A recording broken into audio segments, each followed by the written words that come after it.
अस्सलाम वालेकुम। आज मैं आपको चिकन और शिमला मिर्च को एक नए तरीके से बनाना बताऊंगी।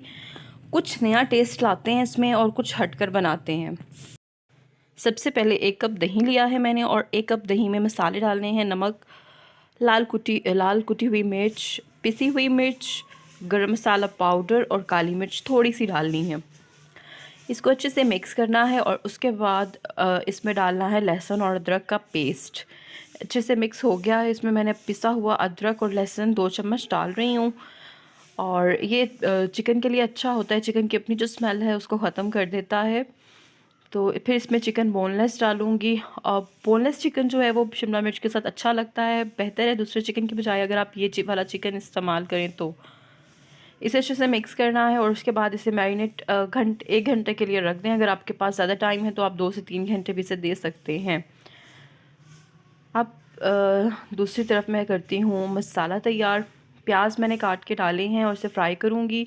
अगर आपके प्याज नहीं गलते तो आपको एक और टिप दे दूँ, प्याज को स्लाइसेस में काटने के बजाय ऊपर से काटें तो आपके जो प्याज हैं वो जल्दी गल जाएंगे, नरम हो जाएंगे। तो इसे तब तक भूनना है जब तक इसका कलर चेंज नहीं हो जाता और ये नरम नहीं पड़ जाते। ये देखिए, जैसे ही इसका कलर चेंज होगा फिर इसमें डालने हैं टमाटर। प्याज जो थे वो मैंने जितना आपने मसाला बनाना है उस हिसाब से आप प्याज डालें। मैंने तकरीबन 4 बड़े प्याज लिए थे और टमाटर मैंने 3 अदद काट के डाले हैं। अच्छे से भूनने के बाद दोबारा से इसमें मैं थोड़ा सा लहसुन का पेस्ट डालूँगी और ये थोड़ा सा अदरक का पेस्ट डालूँगी। इसे अच्छे से भूनना है। जैसे ही इनका कच्चापन ख़त्म होगा फिर आगे हम मज़ीद ऐड करेंगे। इसके साथ साथ अगर आप व्यूअर्स मेरे चैनल पर नए हैं तो मेरे चैनल को सब्सक्राइब करके बेल आइकॉन को प्रेस कर दीजिएगा। अगर मसाला नीचे लगने लगे तो थोड़ा सा पानी डाल के आप उसे लेवल कर सकते हैं। यहाँ पर मसाले दोबारा से डालते हैं। ध्यान रखिएगा कि मसाले जो हैं वो चिकन में भी डाले हुए हैं तो इतने ज़्यादा इसमें ना डालें। आधे मसाले उधर और आधे मसाले इसमें डालने हैं।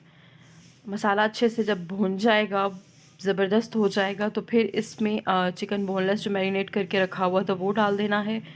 चिकन बहुत जल्दी गल जाता है तो हमने इसे क्या करना है, आंच तेज़ कर कर इसे पकाना है क्योंकि दही और चिकन का जो अपना पानी है जब वो निकलेगा तो उसी में ही चिकन अच्छे से गल जाएगा। और मसाले में अच्छे से भूनना है यहाँ तक कि जो है वो चिकन अच्छे से गल जाए और घी छोड़ दे। फिर शिमला मिर्च फ्राई करके डालनी है। अच्छा, अब यहाँ मैं आपको बताती हूँ, अगर आप शिमला मिर्च बग़ैर फ्राई किए भी डालना चाहे तो डाल सकते हैं, लेकिन मैंने इसे फ्राई करके रखा था। जस्ट मैंने गरम ऑयल में इसे 2 मिनट फ्राई किया है। ज़्यादा फ्राई नहीं करना शिमला मिर्च को वरना वो ख़राब हो जाएगी। इससे हम कुछ हटकर बना रहे हैं शिमला मिर्च तो इसका टेस्ट आपको दूसरी शिमला मिर्च से ज़रा डिफरेंट लगेगा और मज़े का लगेगा। कम ऑयल में शिमला मिर्च को फ्राई करना है, ये ना हो आप डीप फ्राई कर दें। और ये देखिए बस शिमला मिर्च जो है वो तैयार हो चुकी है। बहुत टेस्टी इसका टेस्ट आएगा, कुछ अलग कुछ हटके है। सो ज़रूर ट्राई कीजिए।